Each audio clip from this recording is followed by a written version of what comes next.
Good afternoon, sir. Ako Good po pala si afternoon. Evelyn po. Student nurse po sa University of Perpetua. So, sir, pwede ko po ba kayo ma-interview about po sa sakit niyo na high blood? Oo ba? Sige, sir. May mga ilang katanungan lang po ako sa inyo. At kung hindi po kayo komportable na sagutin po yung mga ilan pong katanungan, pwede niyo po ako sabihin. So, sir, ano po pangalan po nila? Ako si Mr. Edwin, Ilang taon na po? 59. Ano pong pinakakabalahan niyo po sa buhay? Sa araw-araw, Ito ba? ginagawa ko dito sa bahay, pang-araw-araw ko na gawain, ang muna, nagluluto ako ng aming maaalmusal. Pati na sa tanghalian, sa hapunan, tapos kasama na dyan yung paglinis ng bahay. Minsan, pag may time, naglalaba ako. Tapos, ayos ang bahay. Sir, ano po yung chief complaint niyo po? Pwede po ba mag-vent about po sa inyo sa Anong complaint yun sa katawan? yung sa high blood niyo po, ano po yung mga nararamdaman niyo po?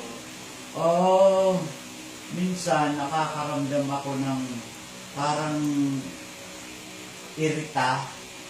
Alam mo ba yung irita? Yung hindi ka mapakali, na meron kang hinahanap na gagawin. Minsan nakakaramdam ako ng ako na lang matulog kasi naiirita ako. Madalas na po kayo nararamdaman? Kailan niyo po nag-start yung gano'n? Bihira ko lang naman maramdaman yan.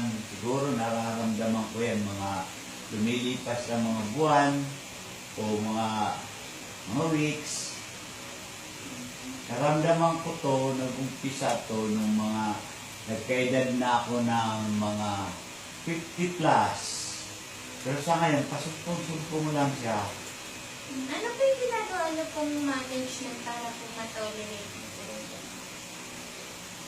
Minsan, pagka gano'n, ang ginagawa ko, pag wala na akong choice na iba, pinapahinga ko, minsan tinutulog ko.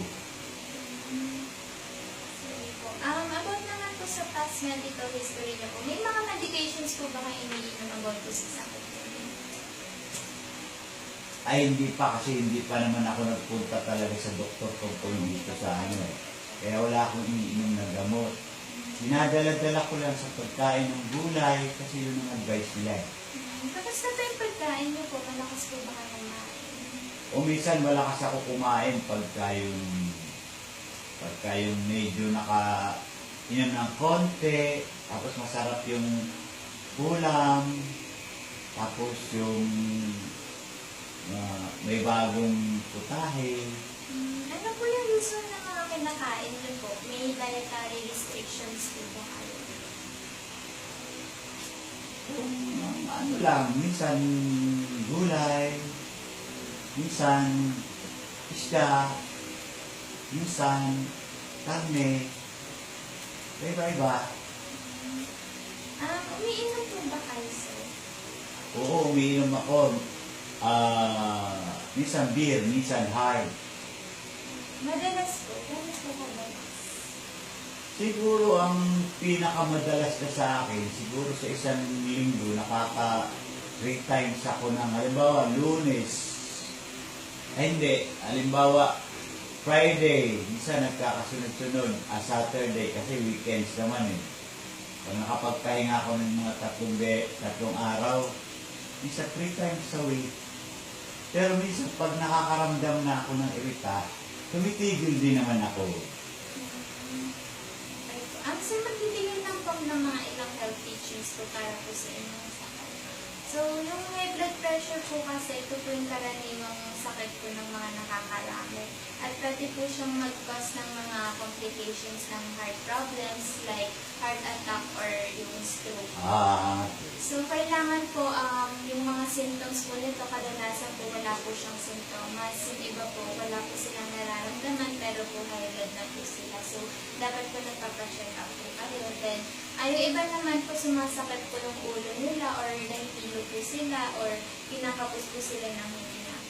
At yung mga causes naman po nito is pwede pong sa age ninyo or family history po ng high blood or yung sa mga kinakain nyo po, baka po kulang po kayo sa potassium at yung mga lifestyle po, yung mga ginagawa nyo po. So hanggang maaari po sana i-avoid na po natin yung mga pagbibisyo, yung paninigarilyo, tsaka yung pag-iinom ng alak, tapos mag-exercise po kayo parate, and then kumain po kayo ng mga masustansya na pagkain, yung mga fruits and vegetables, tsaka yung mga foods rich in potassium po. Then, lagi nyo pong i-maintain po yung inyong blood pressure. So, maraming salamat po sa inyong Wala ka naman. at sa Kaya lang wala akong pambili ng mga suggestion mo.